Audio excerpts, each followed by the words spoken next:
अरे ये बेवकूफी का सवाल पूछने की आपको जरूरत तो सारे क्या सवाल है? बेवकूफी के जब आपको लगेंगे। सामने पता है कि चुनाव हुआ है, जिसका जवाब आपको नहीं आता वो अरे भाई जब बेवकूफी सामने वाला चुनाव सवाल हुआ है, आपकी है हिम्मत, आपकी है हिम्मत। देखिए सुरेंद्र राजपूत, देखिए कहीं ना कहीं समस्या तो है, उसको आप लाख छुपाने और ढकने की कोशिश करो, लेकिन वो गाय बगाए सामने। अपनों का मेला ऐसा है अमित जी जिसमें कोई एक दूसरे का मीत है ही नहीं। पहला तो बात यह है कि कांग्रेस ये सोच सकती है कि शरद पवार जी मंत्री बन सकते हैं। इसका मतलब अंदर एक दूसरे के प्रति कितना गहरा संशय बैठा हुआ है ये इसको।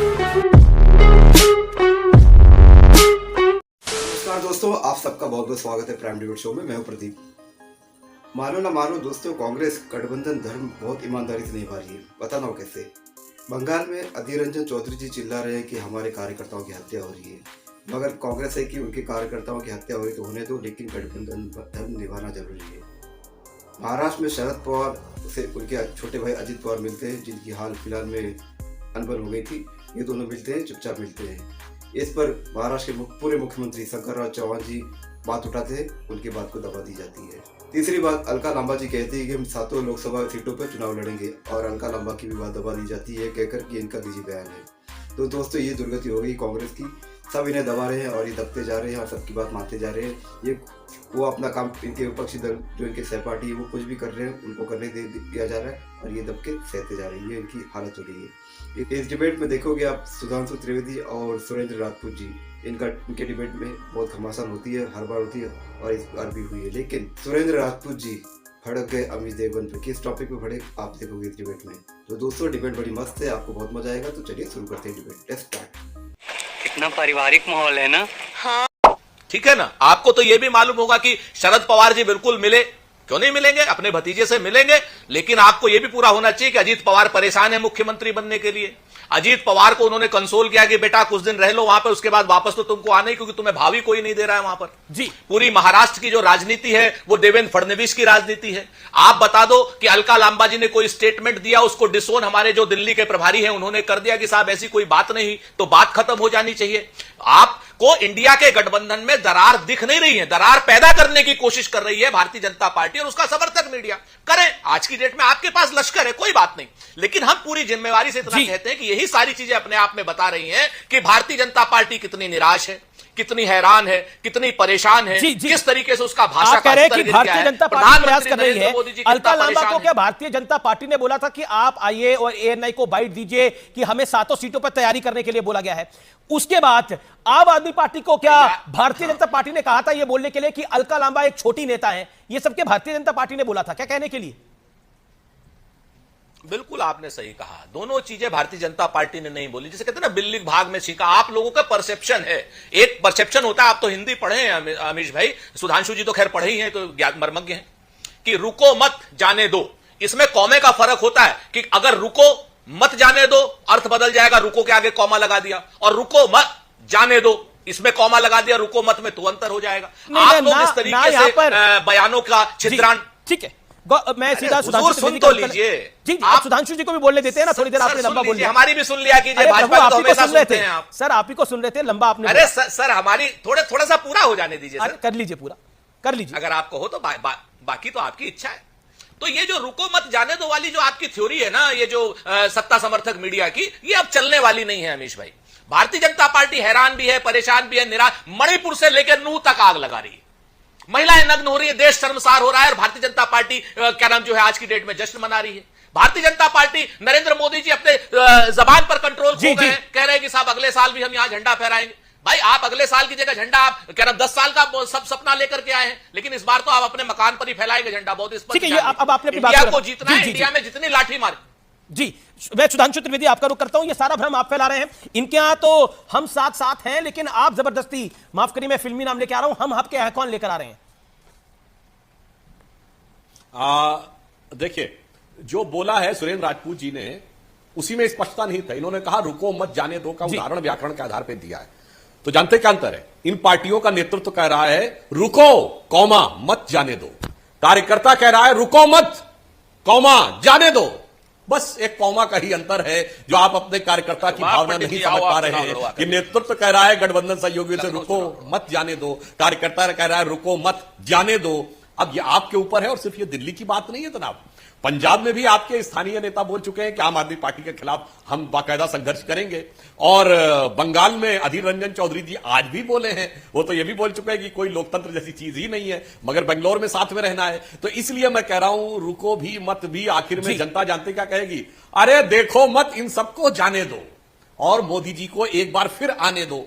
यही भविष्य की स्थिति होने जा रही है। अब मैं एक बात और भी सीरियस नोट पे कहना चाहता हूं। देखिए सुधांशु, एक सवाल मेरा ये लगाई बुझाई आप लोग करवा रहे हैं क्या? गठबंधन बने हुए आपने अपने कुछ लोग भेज रखे हैं क्या वहां पर?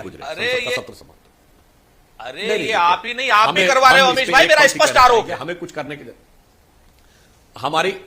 करने की जरूरत नहीं है। वहां एक से एक धुरंधर बैठे हुए हैं जो अपने आप अपना काम लगाने के लिए तैयार है।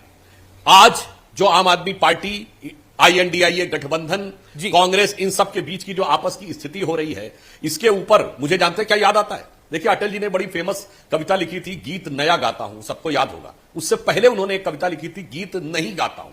वो जब हमारा जनता पार्टी से गठबंधन हुआ था और आपसी अहंकार के चलते हुए, जनता पार्टी के नेताओं के चलते हुए गठबंधन टूट गया था, तो बड़ी पीड़ा हुई थी अटल जी को। तो उन्होंने एक लाइन लिखी थी, गीत नहीं गाता हूं। उसकी एक पंक्ति थी कि बेनकाब चेहरे हैं, दाग बड़े गहरे हैं, बेनकाब चेहरे हैं, दाग बड़े गहरे हैं, टूटता तिलिस्म आज सच से भय खाता हूं, गीत नहीं गाता हूं, गीत नहीं गाता हूं। और आगे की लाइन अब उन पे फिर बैठती है, लगी कुछ ऐसी नजर बिखरा शीशे सा शहर, लगी कुछ ऐसी नजर बिखरा शीशे सा शहर, अपनों के मेले में मीत नहीं पाता हूं, गीत नहीं गाता हूं, गीत नहीं गाता हूं। तो इनका अपनों का मेला ऐसा है अमित जी, जिसमें कोई एक दूसरे का मीत है ही नहीं। जी, मैं जवाब ले लेता हूं। सुरेंद्र राजपूत, आपने बोला आप भी आग लगा रहे हैं। अब पृथ्वीराज चौहान को मैंने बोला था शक पैदा करने के लिए कि शरद पवार के साथ अगर बार बार मुलाकात हो रही है अजीत पवार की तो शक पैदा करता है। मैंने तो नहीं बोला था, ये तो पृथ्वीराज चौहान तो आप ही के नेता है, फॉर्मर CM है, PM के मंत्री रहे। वैसे अमित जी एक लाइन और मैं आपको मौका दूंगा, मैं आपको सुधांशु जी मौका दूंगा, सुधांशु जी आगे आपको मौका दूंगा। अभी सुरेंद्र राजपूत से सवाल है मेरा, एक लाइन ऐड कर दूं। शरद पवार गुट की तरफ से जितेंद्र आवाड़ जी ने आज जिस भाषा शैली और भाव भंगिमा में बोला है, उनको सुनना चाहिए। उन्होंने कहा 83 वर्ष के व्यक्ति का आके बार बार सफाई देगा कि हम आपके साथ है, इस टोन एंड टेनर में बोला है। अब आपको लगे ये भी बीजेपी की वजह से बोला है, ठीक है, ओके। देखिए सुरेंद्र राजपूत, देखिए कहीं ना कहीं समस्या तो है, उसको आप लाख छुपाने और ढकने की कोशिश करो, लेकिन वो गाय बगाए सामने आ ही जाती है। चाहे वो आम आदमी पार्टी दिल्ली में हो, चाहे वो एनसीपी महाराष्ट्र में हो, एनसीपी शरद राव गुट।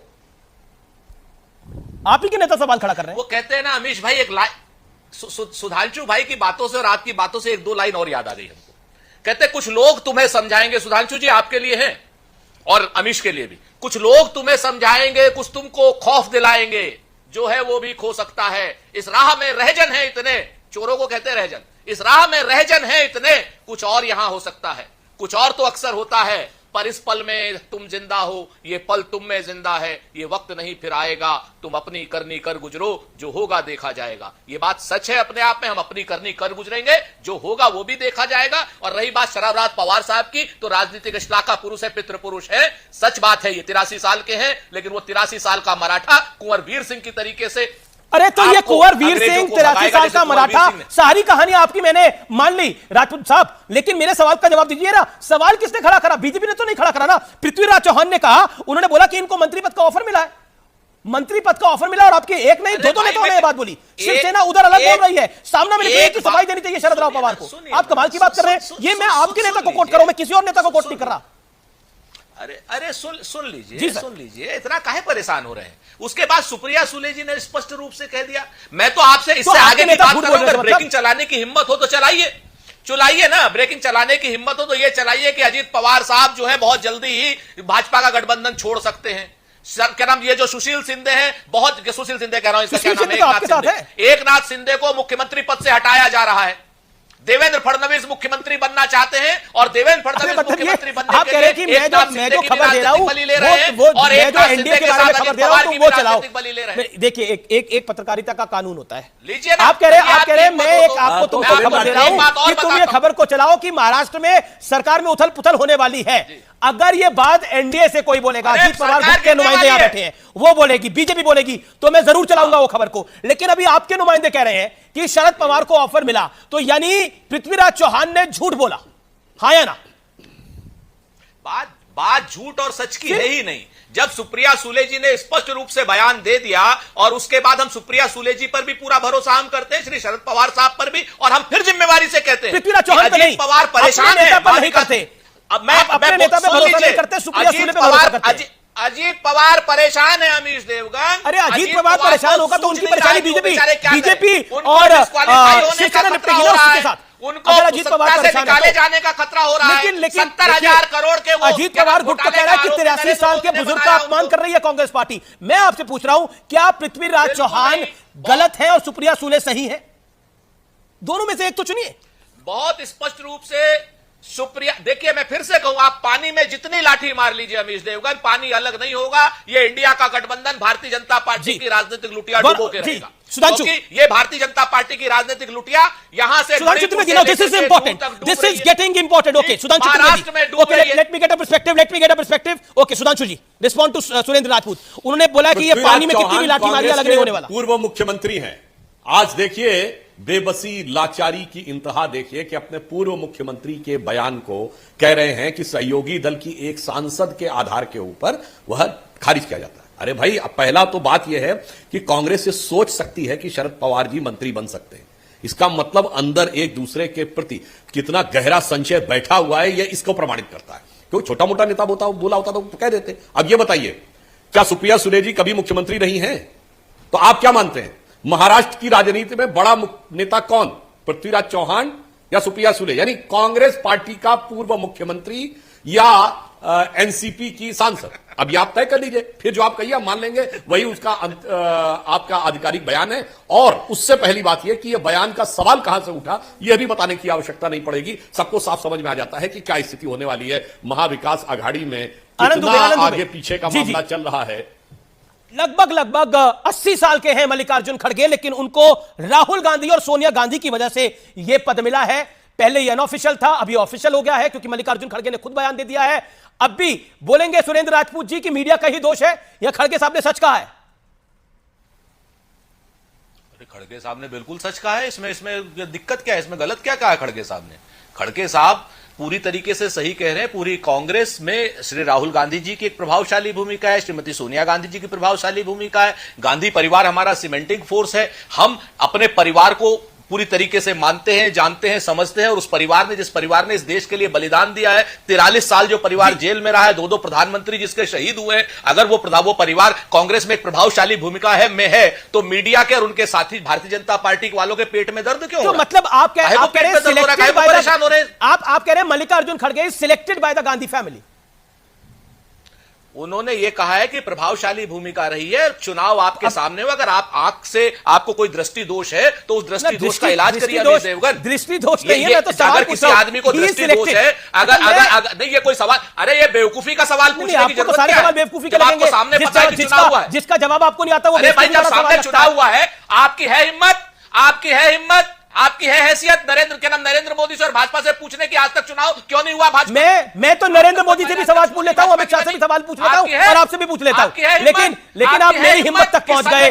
आपने मेरे पे 100 तरह के सवाल खड़ा कर दिए। मैंने तो आप ही के अध्यक्ष का बयान आपको सुनाया है, आप तो ऐसे नाराज हो गए, पता नहीं क्या हो गया। आप ही के अध्यक्ष का बयान सुन के नाराज हो गए। मैंने तो आईना दिखाया आपको, आईना देखने से नाराज नहीं होते, शक्ल आप ही की है उसके अंदर। कोई आईना नहीं दिखाया, किसी दिन खुद भी, अरे सर किसी दिन खुद भी आईना देख लिया। मैं तो देख ही रहा हूं आपके साथ, मैं तो देख ही रहा हूं आपके साथ।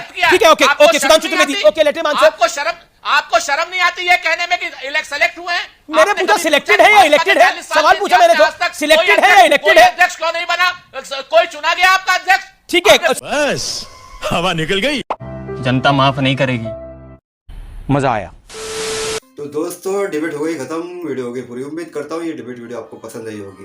तो दोस्तों ये डिबेट वीडियो आपको पसंद आई, ये कंटेंट पसंद है, मेरा काम पसंद है तो चैनल सब्सक्राइब करते जरूर जाना। मिलता हूँ आपसे अगले वीडियो में, तब तक के लिए जय हिंद, जय मातरम।